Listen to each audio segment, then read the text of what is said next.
नमस्कार दर्शक बंधु मुझे आपण मानक स्वागत करछि हमर एई पॉडकास्ट को कुआ जाय जे राजनीति करबा होछि लोक मानकर सेवा करबा किंतु सतरे कोन हमकु सेवा मिलुछि ई साधारण लोक माने सेवा पाउछन्ति तो आम पाखरे एमि जने अतिथि अछन्ति जे जने राजनीतिज्ञ बेसी बड़ नहेले भी बहुत छोट मोट मुंडी तो तांको स्वागत करबा सी आ केहि नहंती सी होजंती आम गाँ वार्ड मेंबर मिस्टर नटवर मिश्र तो नटर बाबू आपन स्वागत हमर एई पॉडकास्ट को आसंतु आपन हॉट सीट रे आपन बसंतु।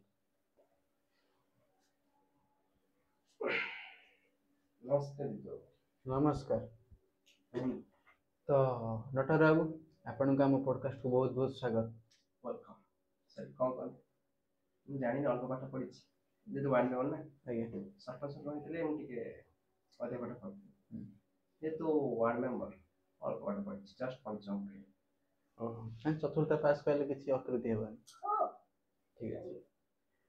तो प्रथम प्रश्न टी मोर आपन पे तो नटर बाबू आपन केते बयस होइतला आपन वार्ड मेंबर हेतिले मु तो 18 परे परे एक पोस्ट पाई काहे कि ना देखंतु एटा हमर खानदानी एटा हमर चाकरी जे जो होतल तापर बापा है बे बापा को बयस है मु होची वार्ड मेंबर तो एटा आपन खानदान रो होई चलछि आपन को जेजे बरी बापा हेति वार्ड मेंबर जेजे कोंती हम तो सुनी हेथिबे आगे तो नटर बाबू आपण कहले आपण क्वालिफिकेशन होची पंचम फेल हां मु बुझिले तो राजनीति करिया गले शिक्षा तो योग्यता रहइबो मिनिमम दशम पास हेले व्यक्तिटी राजनीति करिया को सेमती दर मो रक्तर अछि मु राजनीति राजा हे ताबे को सेमती होबो कि मु दशम पास हम पाठ आसुनी मु राजा घर अछि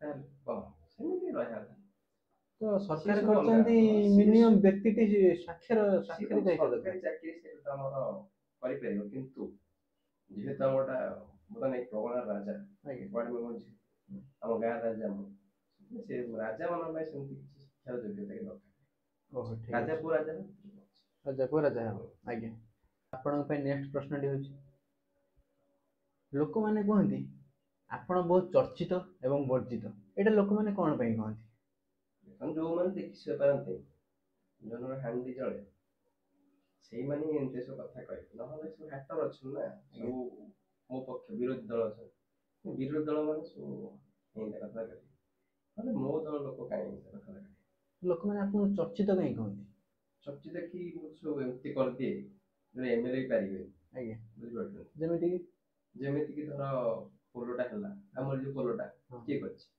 मु करछि ना आज्ञा ए जो रास्ता रा पिटुरे जाउछ के करछि मु करछि ना त मु एंते कर दे जो माने नेता मंत्री पाइबे सेथाई मु आ वर्जित काई लोक कहंती देखंतु एटा तो पाया त न का को पाइबे ने काटि देबे पाटा वाला को सुनथान आज्ञा ई सब जहां सब हुए आसे सब स्कीम आसे अधा पैसा दरो मोर नहले कहब काम हे परिबे अधा पैसा मोर मो पकेटा बस तापरे सेति में आपण लोक वर्जित कहंती हां सेंदे अछि ना विरोध दल मो दल को काई कहि मो दल को काई दल पान आपण बडा पा मो जो अधा जो अछि सेते अछि ना 15% 5% ना ओ हो मो दल कहि आज्ञा विरोध दल पाउना हां हां से मान कहि आज्ञा आपण को अंचल लोक माने कहंती बाट मारणार अन्य ना होची नटवर मिश्र केवल नटवर मिश्र न वार्ड मेंबर नटवर मिश्र कोन पई लोक माने कहंती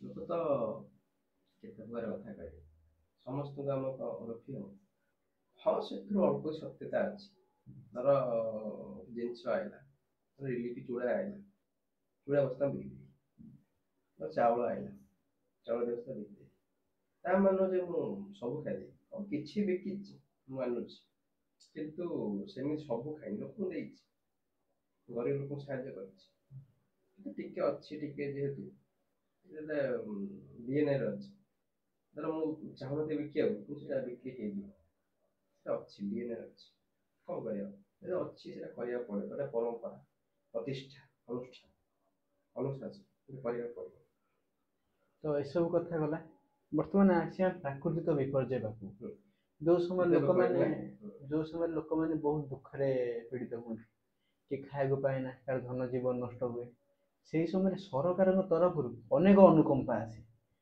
ଅନେକ ପ୍ରକାର ରିଲିଫ୍ ଆସେ, ପାଲ ଆସେ, ମହମବତୀ, ଚୁଡ଼ା, ଡିଆସିଲି। ତ ଆମେ ଆପଣଙ୍କ ପାଖରୁ ବୁଝିବା ଯେ ଆପଣଙ୍କ ଅଞ୍ଚଳରେ ଯେଉଁ ବନ୍ୟା ହେଇଥିଲା ସେ ବନ୍ୟାକୁ ଆପଣ କେମିତି ସମ୍ଭାଳିଥିଲେ? ବନ୍ୟାରେ ଲୋକମାନଙ୍କ ପାଖରେ ଆପଣ କେମିତି ଭାବରେ ଛିଡ଼ା ହେଇଥିଲେ? ଓ ଠିଆ ହେଇଛି ନା ଆଉ। ବର୍ତ୍ତମାନ ଆମ ଲୋକ ଚୁଡ଼ା ଖାଇବାକୁ, ଧର ଯୋଉ ରିଲିଫ୍ ଆସିଲା ଚୁଡ଼ା, ସେଇଟା ମୁଁ ନିଜେ ପୁରା ଗାଁ ଭିତରେ ବସି ବେକେ ବେକେ ପାଣିରେ ପହଁରି ମୁଁ ସେଟା ବାଣ୍ଟିଛି ଲୋକ। ଚାଉଳ, ଚୁଡ଼ା, ମହମବତୀ, ହଁ ଡିଆସିଲି ଦୁଇ ଚାରି ପାଖରେ ରଖିଦେଇଛି ପାଖରେ। ଡିଆସିଲି କ'ଣ ଲୋକଙ୍କ ଅଭାବ, ଲୋକ ଡିଆସିଲି ରଖିଛନ୍ତି, ମାନେ ମହମବତୀ ଯୋଗାଇବା କଥା। ମହମବତୀ, ବିଡ଼ି ଫିଡ଼ି ଏସବୁ ଦିଏ, ସବୁ ଗାଁ ଲୋକଙ୍କୁ ସବୁ ମୁଁ ସାହାଯ୍ୟ କରିଛି। ଲୋକଙ୍କୁ ବି ତାସ୍ ଯୋଗାଇ ଦେଇଛି, କାହିଁକିନା ବନ୍ୟା ସମୟରେ କ'ଣ କରେ, କିଛି କାମ ନାହିଁ, ତାସ୍ ଖେଳିବ, ଲୁଡ଼ୁ ଖେଳିବ, ଲୁଡ଼ୁ ବି ଦେଇଛି, ଏସବୁ ଯୋଗାଇଛି। ମୁଁ କିଛି କରିଛି, ସାହାଯ୍ୟ କରିଛି। ନଟବର ବାବୁ, ଆପଣଙ୍କ ଅଞ୍ଚଳର ଅନ୍ୟ କିଛି ଲୋକ କମ୍ପ୍ଲେନ୍ କରିଛନ୍ତି କି ଆପଣ ଏମାନଙ୍କୁ ତ ସାହାଯ୍ୟ କଲେ କିନ୍ତୁ ସେମାନଙ୍କୁ କେବେ ହେଲେ ସାହାଯ୍ୟ କଲେନି, ଠିକ୍ ସମୟରେ ତାଙ୍କ ପାଖରେ ଛିଡ଼ା ହେଲେନି, ବନ୍ୟା ସମୟରେ ତାଙ୍କ ପାଖରେ ପହଞ୍ଚିଲେନି, କିଛି ରିଲିଫ୍ ବାଣ୍ଟିଲେନି, କିଛି ସାହାଯ୍ୟ କଲେନି, କ'ଣ ପାଇଁ? ଦେଖନ୍ତୁ ଆଉ ସିଏ ହେଉଛି ମୋ ବିରୋଧୀ ଦଳ। ଯେହେତୁ ଆମ ଗାଁରେ ଲୋକ ସେତିକି ଗଣି ଦେଇଛି, ଇଏ ମୋତେ ଭୋଟ ଦବ କି ନ ଦବ ଜଣା ପଡ଼ିଯିବ ନା। ଦେଖିଦେଲି ଇଏ ବିରୋଧୀ ଦଳ, ମୋତେ ଏଇ ଭୋଟ ବେଳେ ହଇରାଣ କରିଛି। ଏବେ ନଉ ଗ୍ରାମ ନଉ ଚୁଡ଼ା, ତା ପକ୍ଷରେ ଚୁଡ଼ାଟା ବିକିଦେଲି, ମୋ ଗୋଟେ 5 ପଶିଲା, ମୁଁ କାହିଁକି କରିଦେବି? ମୁଁ ଭୋଟ ଦେଇନି ନା। ଯିଏ ଭୋଟ ଦେଇନି ମୁଁ ତାକୁ କିଛି ଦୟା ଅନୁକମ୍ପା କିଛି ନାହିଁ, ଭାରି ବହୁତ ଷ୍ଟ୍ରିକ୍ଟ। ଗୋଟେ ଲୋକ ଲିଡର ହେଲା ପରେ ସେ ଦେଖେ ନା ଯେ କିଏ ତାକୁ ଭୋଟ ଦେଇଛି କିଏ ନ ଦେଇଛି, ସେ ସମସ୍ତଙ୍କୁ ସାହାଯ୍ୟ କରେ। କିନ୍ତୁ ଆପଣଙ୍କ ମନରେ ଏଭଳି ବିକୃତ ଚିନ୍ତାଧାରା କେମିତି ଆସିଲା ଯେ ସେ ଦେଇନି ମୁଁ ତାକୁ ଦେବିନି, ସେ ସାହାଯ୍ୟ କରିବିନି, ଇଏ ଦେଇଛି ମୁଁ ତାକୁ ସାହାଯ୍ୟ କରିବି, ଏଇଟା କେମିତି ଆସିଲା? ସେଇଟା ଏଇଟା ମୁଁ ଯେଉଁ କହିଲି ଆପଣଙ୍କୁ, ପରମ୍ପରା, ପ୍ରତିଷ୍ଠା, ଅନୁଶାସନ, ଏଇଟା ନିୟମ ଅଛି। ଯେଉଁମାନେ ତୁମକୁ ଭୋଟ ଦେଇନାହାନ୍ତି ତାଙ୍କ ପାଇଁ କିଛି ସାହାଯ୍ୟ ନାହିଁ, ଏଇଟା ଜେଜେବାପା ମୋର ଚାଲି ଆସୁଛି, ଏଇଟା ଏବେକା ନୁହେଁ। ତ ମୁଁ ସେ ପରମ୍ପରାକୁ ବଜାୟ ରଖିଛି, ବାସ୍। ତ ନଟର ବାବୁ, ଲୋକମାନେ ରାଜନୀତି କରନ୍ତି ଲୋକମାନଙ୍କର ସେବା କରିବା ପାଇଁ, କିନ୍ତୁ ଏଠି ସେବା ନାଁରେ ଅଲଗା କିଛି ଦେଖିବାକୁ ମିଳୁଛି, ଏଇଟା ସତ ନା ମିଛ? ମିଛ। ସେବାଟା କେন ହେଉଛି, କିନ୍ତୁ ଲୋକମାନେ ଧର ଇନ୍ଦିରା ଆବାସ ପାଉନାହାନ୍ତି, କିଏ କରୁଛି? ମୁଁ କରୁଛି ନା, ସରପଞ୍ଚ କରୁଛି, ମୁଁ ସେଟା କରୁଛି ନା। ରିଲିଫ୍ ମିଳିଲା, ଲୋକମାନେ କିଏ ପହଞ୍ଚିଲା, ସେବା ହେଉଛି ହଁ, ତା ପଛରେ କିଛି ପଇସା ମାରି ଖାଇଦେଉଛି, ସେଟା ଚଳିବ, ହୁଏ, ସେ କହିଲି ପରମ୍ପରା, ପ୍ରତିଷ୍ଠା, ଅନୁଶାସନ। ତ ନଟର ବାବୁ, ଆପଣ ଭୋଟ ପୂର୍ବରୁ ଲୋକମାନଙ୍କୁ ଯେମିତି ସବୁ ପ୍ରତିଶ୍ରୁତି ଦେଇଥିଲେ, ମୁଁ ଆପଣଙ୍କ ପାଇଁ ଏଇଟା କରିଦେବି, ସେଇଟା କରିଦେବି, ଅଞ୍ଚଳକୁ ଏମିତି ବିକଶିତ କରିଦେବି, ଆପଣ ସତରେ ସେୟା କରିଛନ୍ତି? ଅଞ୍ଚଳକୁ ବିକଶିତ କରିଛନ୍ତି? କିଛି ଲୋକଙ୍କୁ ଉପରକୁ ନେବାକୁ ଚେଷ୍ଟା କରିଛନ୍ତି? କିଛି କରିଛି, କିଛି କରିନି। ମାନେ କିନ୍ତୁ ଦେଖ, ମୁଁ କହୁଛି ଏମିତି ହେଲା, ଧର ମୁଁ ଲୋକଙ୍କୁ କହିଲି କି ମୁଁ ଚାଳ ଘରଟା ଛପର କରିଦେବି, ତାମାନେ ମୁଁ ମୋ ତରଫରୁ ମୁଁ ସହାୟତା କରିଛି, ମୁଁ ଲିଷ୍ଟଟା ଦେଇଛି, ତାମାନେ କ'ଣ ମୁଁ ମିସ୍ତ୍ରୀ ଆଣି ଘର କରିଦେବି, ତାଙ୍କ ପାଖରେ ପଇସା ପାଇଦେବି? ମୁଁ ମୋ କର୍ତ୍ତବ୍ୟ କରିଛି। ଲୋକମାନେ କହିବେ ମୋର ଯେତିକି ସକ୍ଷମ ମୁଁ ସେତିକି କରିବି, ତା ମନରେ ଯେ ମୁଁ ଏମ୍ଏଲ୍ଏ ଭଳିଆ କଥାବାର୍ତ୍ତା କରିବି, ମୁଁ ହଁ ତୁମ ନାଁଟା ଦେଇଦେବି, ତୁମ ଘରେ ଦେଇଦେବି, କରିକି ଦେଇଦେବି, ସମ୍ଭବ ନୁହଁ ନା। ମୁଁ 5 ଟଙ୍କା ଅଛି, 5 ଟଙ୍କାର କଥା କହିବି ନା, ମୁଁ 5 ଟଙ୍କା କାମ କରିବି, 10 ଟଙ୍କା କାମ କରିପାରିବି ନା। କ'ଣ ତ କହିବି, କଥା ହେଉଛି କହିବା, ସେ କହିବି, କିନ୍ତୁ ଆମର କର୍ତ୍ତବ୍ୟ ଯାହା ଆମେ ସେଟା କରିବୁ। ମୁଁ କରିଛି, ଲୋକମାନେ ବହୁତ କରିଛି।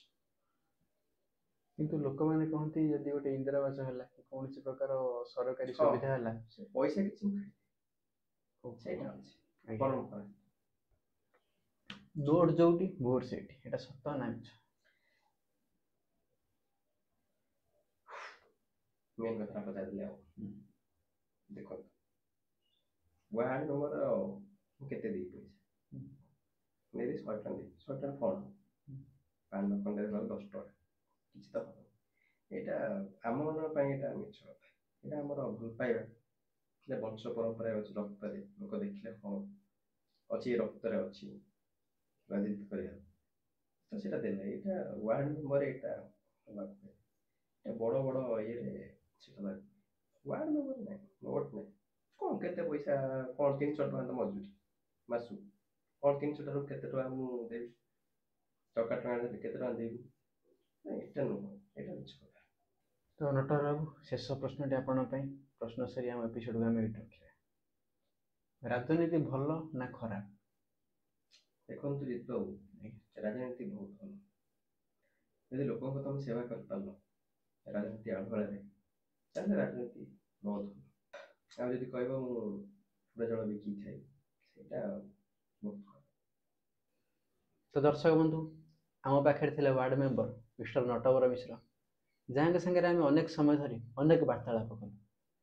ସେ କିଛି ଆମକୁ କଥା କହିଲେ, ଆମେ କିଛି ତାଙ୍କୁ କିଛି ପ୍ରଶ୍ନ କଲୁ। ତ ଆମେ ଏପିସୋଡଟାକୁ ଏଇଠି ରଖୁଛୁ। ଆଜ୍ଞା, ନମସ୍କାର। ତ ନଟର ବାବୁ ନମସ୍କାର, ରହୁଛୁ। ନମସ୍କାର।